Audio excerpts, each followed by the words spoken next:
Ever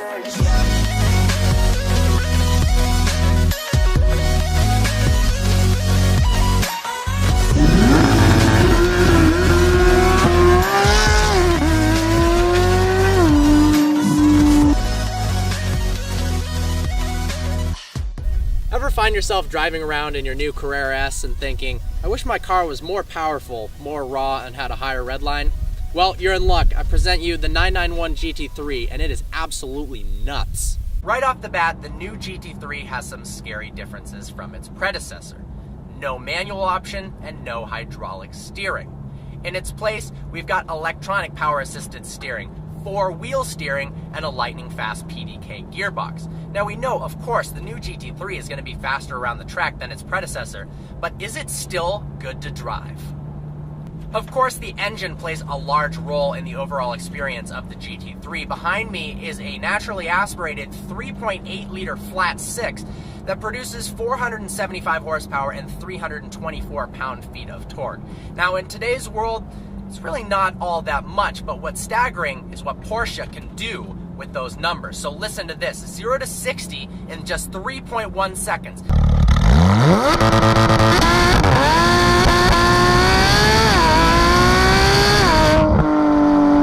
60 to 0 in 98 feet, the quarter mile in 11.3 seconds, and my all-time favorite, a red line of 9,000 RPMs.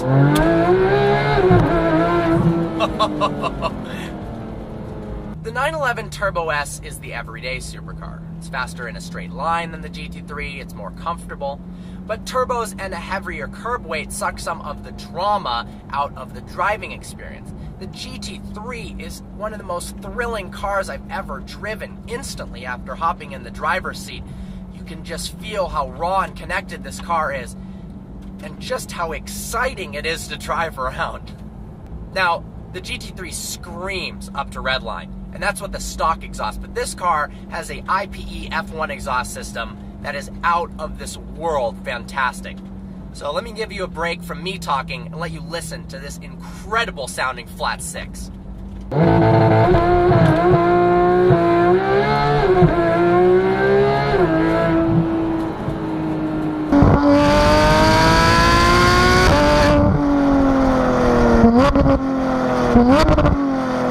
The steering in the GT3 is phenomenal. Porsche did an excellent job at making it feel like connected hydraulic steering, but still with electronic power assist.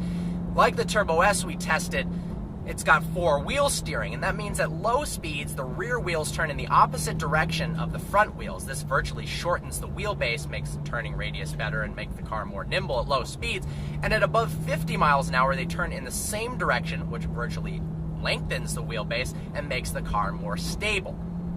For a rear-wheel drive car, it's incredible how much grip it really has. You can go pretty much full throttle at any RPM, and it turns much faster than you think would be possible. With today's trend of increasing curb weights, the GT3 is very light. A curb weight of 3,150 pounds allows it to be tossed from side to side, very nimble on the road as well as the track. Because we've got a rear-mounted engine, it allows the hood to be sloped more aggressively in the front, so the visibility is incredible for positioning the car on the track wherever you need to be. The GT3 rides very hard. It's a lot rougher than the Porsche Turbo S.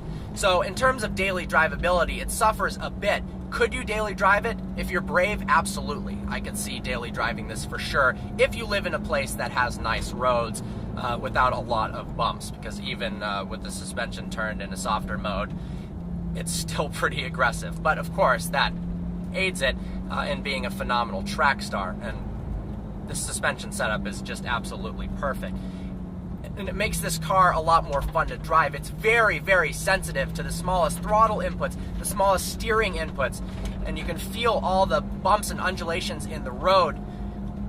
It makes this car feel incredibly special in a place where the majority of cars these days are becoming more and more disconnected from that raw driving experience. And my God, this is one of the most fun cars, if not the most fun car I have ever driven.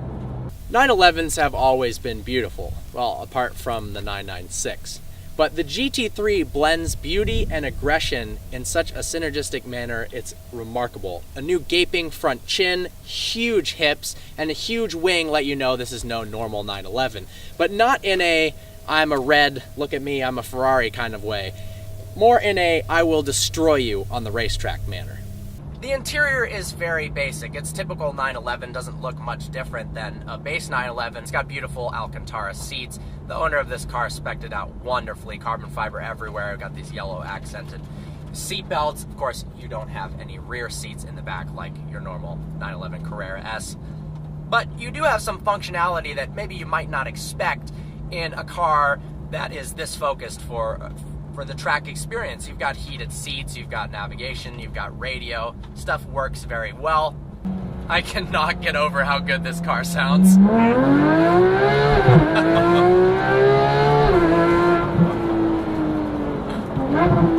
Oh my God.